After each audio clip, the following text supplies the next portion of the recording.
Our sound is more like, sort of charging horses, but we've still got the reins. Do you know what I mean? So we're still in control of it. De hedonistiske festløven i The Prodigy har slikket sine sår utenfor offentligheten i flere år. Nå kongene av 90-tallets rave-scene tilbake, og som alltid har de pakket bagasjen full av stygge lyder. I mean, we definitely were into noise and chaos when it comes to music, do you know what I mean? It's kind of funny talking about it being an ugly, sort of fucked up sound. Because it's got groove, that somehow, I think, makes it more beautiful. Yeah.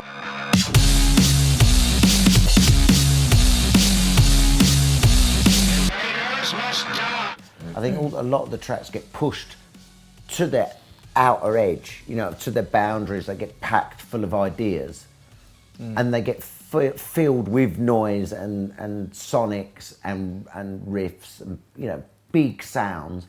Then it gets stripped back. Everything that's not needed gets taken away, yeah. And then the real core of the track then remains. And that seems to be how the Prodigy music's really written.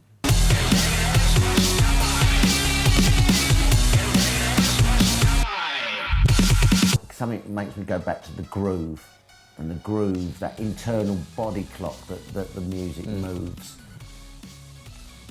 that stops it being just pure noise.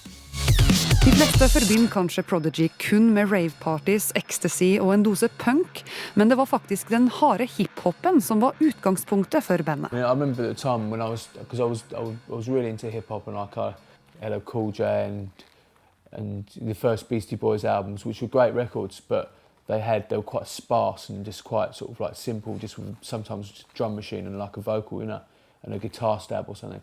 When Public Enemy came along with Yo Bum Rush the show, it blew everything out the window. Because I'm Public Enemy number one.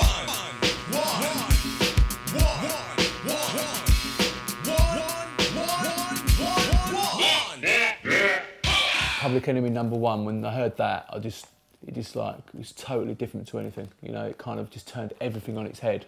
It was kind of like dance music then, because it was quicker. The tempo was faster, and it was just exciting, rebellious. For me, it was the music that really pricked my ears up and really inspired me for Prodigy music, Yeah. Listen for lessons I'm saying inside music that the critics are blasting me for. They'll never care for the brothers and sisters right across the country has us up for the war. Mot slutten av 80-tallet startet en av de mest berykta subkulturene verden har sett, rave-kulturen.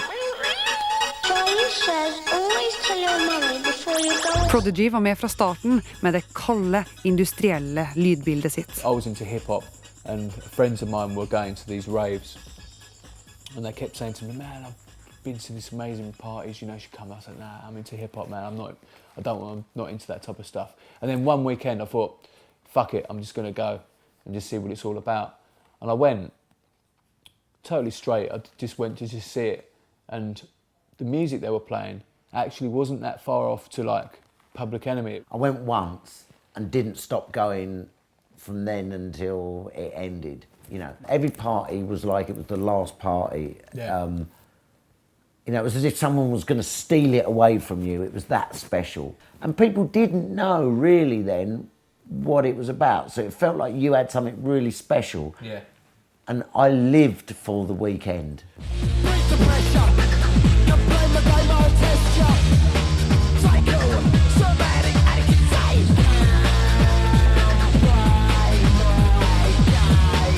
Og alle andre som også var glad i helga, lot seg villig henføre. Prodigy ble ansiktet til den nye ungdomskulturen, særlig med den mørke andreplata. Men i festens midtpunkt, der bandet befant seg, hadde den gode stemninga forsvunnet. Then a different side of the band started happening. More danger and more kind of like darker sounds and more nastier kind of like influences started coming. I think it was like a rebellion. It's very hard to describe. It was something in the air, man. It was like the death of the scene as well. Death of the rave scene was kind of like, out of that comes some anger, I think. Og siden skulle det forbli mørkt fra The Prodigy. I definitely gravitate more towards a darker set of notes than a happy set of notes. Do you know what I mean? That's just in me. I don't know why, but I just do that.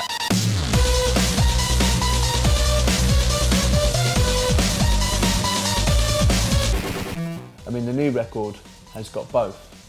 You know, it has got both. I mean, our new record is actually quite up, but it's still nasty all the way through.